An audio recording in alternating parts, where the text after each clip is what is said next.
We've got to protect the youths then. Yeah. We've got to protect the little children them. Whoa. We have to protect the youths them. We have to protect the children. We gotta teach them the right way. We have to say, you but please don't stray. Oh no. No, no, no. We have to protect the youths them. We have to protect the children. We gotta teach them the right way. We have to say, you but please don't stray. Oh no.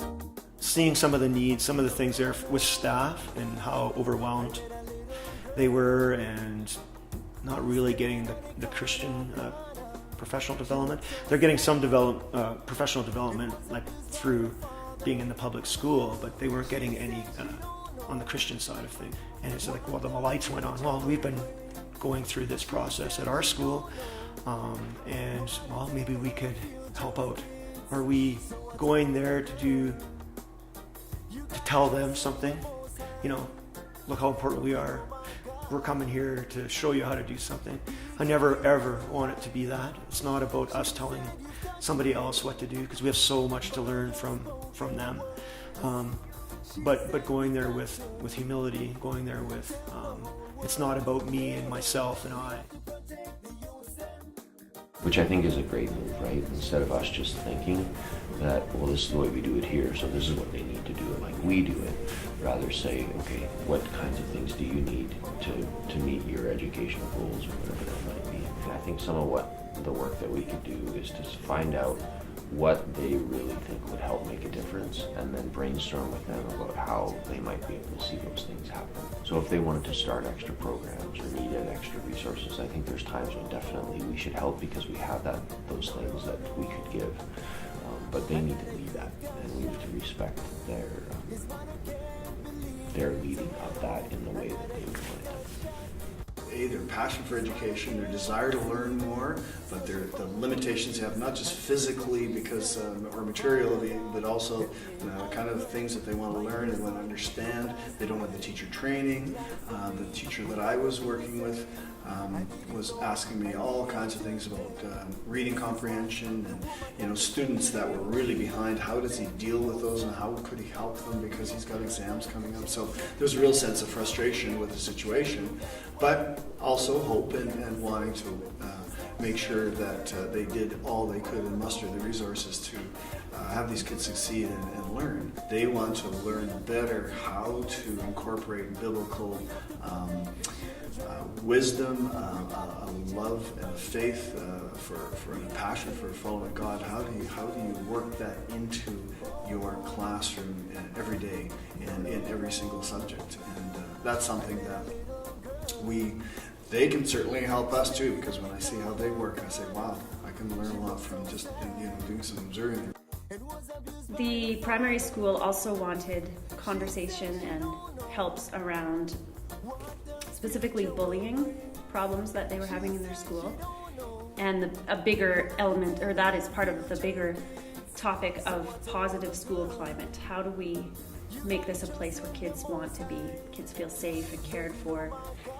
And so we spent part of our time there observing, getting a sense for the context, and part of our time speaking into those topics of bullying, creating a positive climate, catching kids doing good, sort of trying to shift their paradigm from applying punishment and consequence to being proactive and building that positivity so that kids want to be better.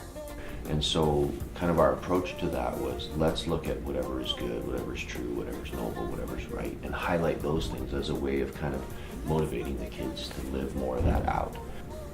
It comes to professional development and school culture. I think we did a really great job at just trying to highlight ways that the staff there would be able to focus more on the positive things kids are doing. But I think sometimes there's a conflict of, basic needs versus enhancement of education. So that's not always easy, I don't think, for them.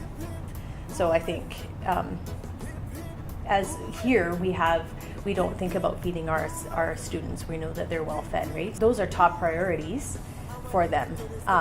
And so you have these top priorities that are sitting on the same table as wanting to integrate faith.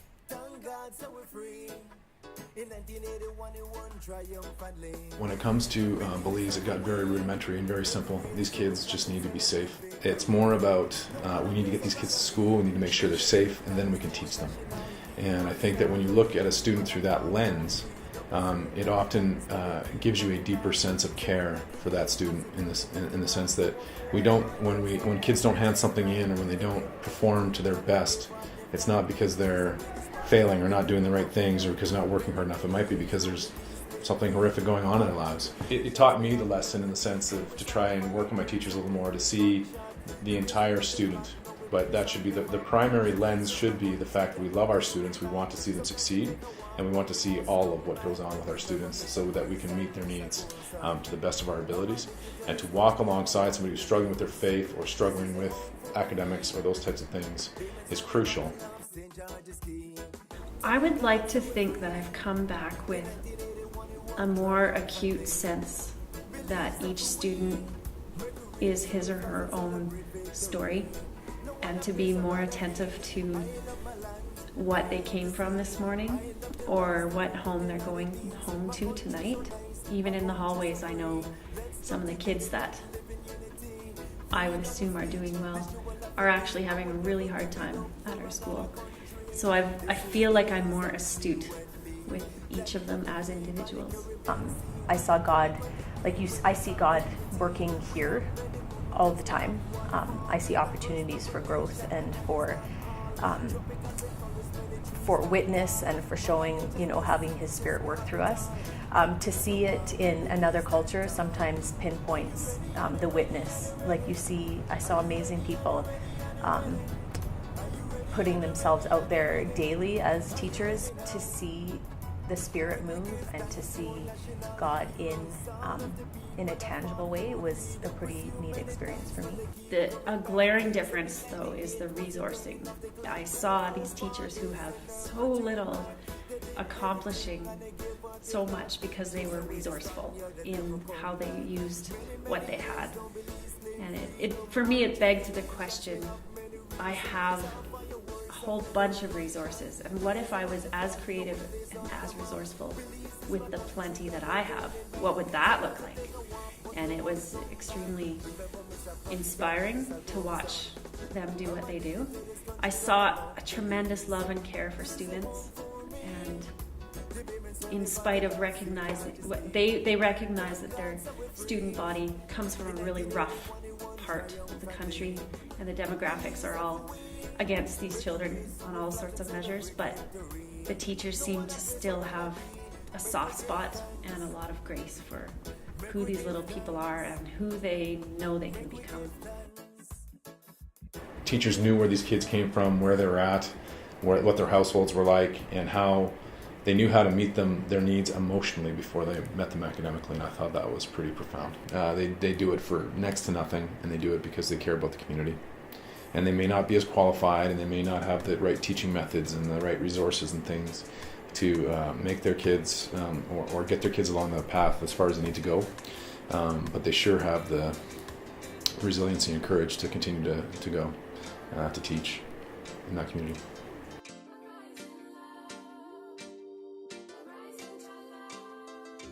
A lot of times what comes out too is that they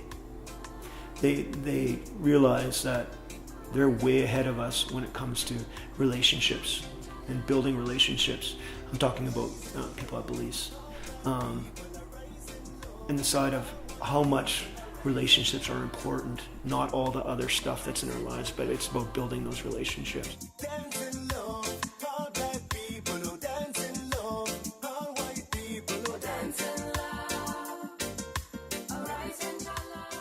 One thing I noticed is they seem to understand that their best and biggest resource is people. And they are trying their best. The teachers I saw are trying their best to use what they have and see these young lads in front of them become as much as they can, because that is that is what Belize will offer to the world. Judge love is here to stay. Peace and unity will never fade. Give some love, 'cause I need your love when I sing this song. Arise, arise, arise in your love. Arise, arise, arise.